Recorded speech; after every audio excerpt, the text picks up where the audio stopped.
नमस्ते। बचपन में मुंशी प्रेमचंद की दो बैलों की कथा तो हम सबने पढ़ी या सुनी ही होगी, है ना? सतह पर देखें तो ये जानवरों की एक बहुत ही साधारण और प्यारी सी कहानी लगती है। लेकिन क्या आपको पता है कि असल में ये साहित्य के पन्नों में छिपा एक बहुत बड़ा राजनीतिक रहस्य है? तो आज के इस खास विश्लेषण में हम इसी कहानी को एक बिल्कुल नए नजरिए से डीकोड करने वाले हैं। जरा सोचिए, आखिर कैसे दो पालतू जानवरों की एक मासूम सी कहानी ने बिना किसी शोर शराबे के एक पूरे देश को आज़ादी की लड़ाई के लिए प्रेरित कर दिया। आज के इस दिलचस्प सफर में हम इसी रहस्य से पर्दा उठाएंगे और उन छिपे हुए अर्थों को समझेंगे जो इस कहानी को एक ऐतिहासिक मास्टरपीस बनाते हैं। तो चलिए फटाफट आज के एजेंडे पर नजर डाल लेते हैं। सबसे पहले हम दो बैलों की कहानी को रिविजिट करेंगे, फिर अन्याय और विद्रोह के उनके सफर को देखेंगे। इसके बाद उस गुप्त स्वतंत्रता रूपक यानी सीक्रेट एलिगरी को समझेंगे, फिर उनके स्वभाव के अंतर को जानेंगे और अंत में मूक भाषा की ताकत पर बात करेंगे। शुरुआत करते हैं हमारी कहानी के मेन प्लॉट से, दो बैलों की एक दिल छू लेने वाली कथा। कहानी के मेन हीरो हैं हीरा और मोती, दो बेहद वफादार और मेहनती बैल। उनका मालिक झूरी उन्हें अपने बच्चों की तरह प्यार करता है। लेकिन कहानी में ट्विस्ट तब आता है जब उन्हें एक नए और क्रूर मालिक गया के पास भेज दिया जाता है। वहां उन्हें भरपेट खाना नहीं मिलता, दिन रात कोल्हू के बैल की तरह जोता जाता है।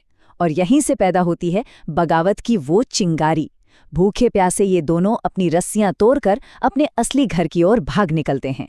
लेकिन भागते भागते रास्ते में एक बहुत बड़ी रुकावट आती है, कांजी हॉर्स। अब ये कांजी हॉर्स क्या है? ऐतिहासिक रूप से ये एक मवेशी खाना होता है जहां लावारिस जानवरों को बंद किया जाता है। लेकिन इस कहानी के संदर्भ में ये बस एक अन्यायपूर्ण जेल है जहां निर्दोष जानवरों को बिना किसी ठोस कारण के ठूंस ठूंस कर रखा गया है। और यहीं से शुरू होता है हमारा दूसरा पड़ाव, अन्याय और विद्रोह का एक लंबा सफर। जरा इस टाइमलाइन को देखिए, ये सफर बिल्कुल भी आसान नहीं था। पहले दिन झूरी का बेपनाह प्यार, तो ठीक अगले दिन गया की क्रूरता। तीसरे दिन एक खूंखार सांड से जानलेवा मुकाबला। चौथे दिन कांजी हॉर्स की वो घुटन भरी कैद। पांचवें दिन किसी निर्जीव संपत्ति की तरह नीलाम होना। और आखिरकार तमाम मुसीबतों के बाद छठे दिन भागकर विजयी होकर वापस लौटना। ये टाइमलाइन साफ दिखाती है कि आज़ादी कभी भी प्लेट में सजकर नहीं मिलती। इस पूरे कड़े संघर्ष में एक पल ऐसा आता है जब मोती का धैर्य पूरी तरह जवाब दे जाता है। वो कहता है, अब तो नहीं सहा जाता हीरा। ये सिर्फ एक आम सा डायलॉग नहीं है, ये एक बहुत गहरा संदेश है। ये बताता है कि जुल्म सहने की भी एक लिमिट होती है, और जब वो लिमिट क्रॉस होती है ना, तो बस वहीं से क्रांति का जन्म होता है। और अब आता है इस विश्लेषण का सबसे बड़ा आहा मोमेंट, गुप्त स्वतंत्रता रूपक और प्रेमचंद जी का वो छिपा हुआ मास्टर स्ट्रोक। तो चलिए उस बड़े राज से पर्दा उठाते हैं। मुंशी प्रेमचंद जी ने ये कहानी तब लिखी थी जब भारत पर अंग्रेजों का राज था और प्रेस पर सेंसरशिप के बेहद कड़े कानून लगे हुए थे। सीधे तौर पर ब्रिटिश सरकार के खिलाफ एक शब्द लिखना भी नामुमकिन था। तो उन्होंने क्या किया? उन्होंने बड़ी ही चतुराई से साहित्य को अपनी ढाल बनाया और आम जनता को जगाने के लिए अपना पूरा संदेश जानवरों की इस कहानी के पीछे छिपा दिया। अब इस टेबल पर गौर कीजिए, ये वाकई बहुत दिलचस्प है। कहानी का हर हिस्सा इतिहास से जुड़ा है। हीरा और मोती कोई आम बैल नहीं, बल्कि आज़ादी के लिए लड़ रही हमारी भारतीय जनता के प्रतीक हैं। कांजी हॉर्स उन ब्रिटिश जेलों का प्रतीक है जहां हमारे राजनीतिक कैदियों को रखा जाता था।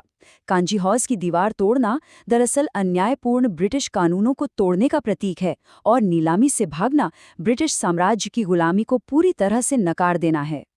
मतलब कहानी की हर छोटी सी घटना एक बड़ा पॉलिटिकल स्टेटमेंट है। पघे यानी रस्सियों को तोड़ना औपनिवेशिक बेड़ियों को तोड़ने जैसा है।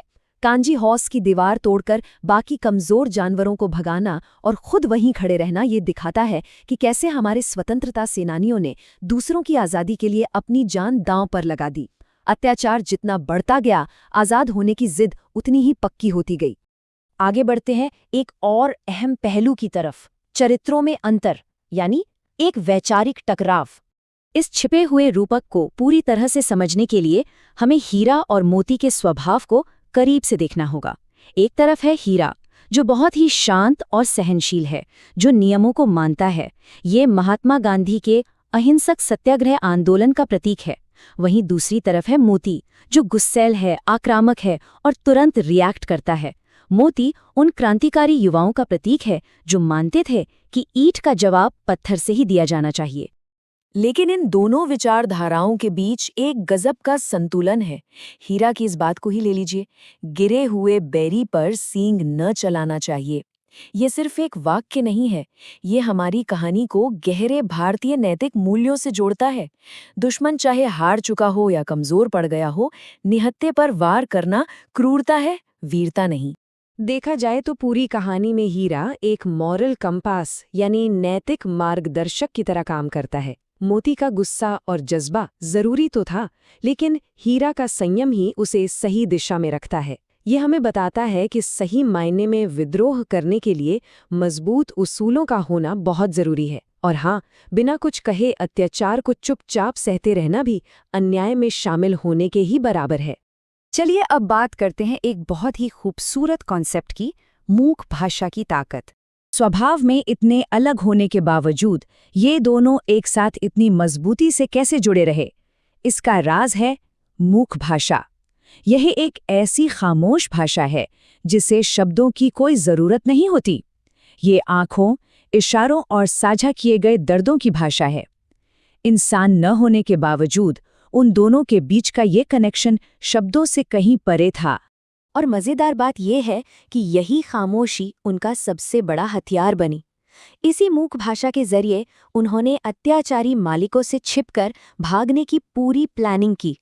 ये उस उत्पीड़ित समाज के मौन लचीलेपन यानी साइलेंट रेजिलियंस का प्रतीक है, जो बिना कोई शोर मचाए अपनी एकता बनाए रखता है। ये साबित करता है कि समाज के हाशिए पर खड़े लोगों में भी एक बहुत गहरी चेतना होती है। अब एक सवाल आता है कि इतनी लंबी लड़ाई के बाद उनका अल्टीमेट गोल क्या था? एक तरफ थी आज़ादी, गया के घर के उस कठोर श्रम और बंधनों से छुटकारा, और दूसरी तरफ था अपनापन, यानी अपनी मर्जी से झूरी के घर वापस लौटना। उन्होंने आज़ादी तो पाई, लेकिन वे आज़ादी पाकर भटके नहीं, वो वापस झूरी के पास लौट आए। इससे ये साबित होता है कि आज़ादी का मतलब सिर्फ भागना नहीं है, बल्कि एक ऐसी जगह पाना है जहां आपको सच्चा प्यार और आत्मसम्मान मिले। तो इसी के साथ हम अपने इस विश्लेषण के बिल्कुल आखिरी पड़ाव पर आ गए हैं, हमारा निष्कर्ष और अंतिम संदेश। इन सब बातों से ये बिल्कुल साफ हो जाता है कि 100 साल पुरानी ये कहानी आज भी कितनी प्रासंगिक है। जानवर भी भावनाएं महसूस करते हैं और उनके भी अधिकार हैं। सच्ची दोस्ती वही है जहां दोस्त एक दूसरे की कमियों को बैलेंस करें। अन्याय चाहे जैसा भी हो, उसका डटकर विरोध होना ही चाहिए। और सबसे बड़ी बात, एकता और हिम्मत के दम पर दुनिया की किसी भी बाधा को पार किया जा सकता है। आज के इस शानदार विश्लेषण को खत्म करने से पहले एक सवाल सोचने के लिए छोड़कर जा रहा हूं। आज की इस मॉडर्न दुनिया में जब भी हमें अन्याय का सामना करना पड़े, तो क्या हीरा की तरह धैर्य और संयम बनाए रखना बेहतर है, या फिर मोती की तरह तुरंत आक्रामक होकर बगावत कर देना? इस सवाल का जवाब खुद से जरूर पूछिएगा। हमारे साथ इस विश्लेषण में जुड़े रहने के लिए बहुत बहुत धन्यवाद।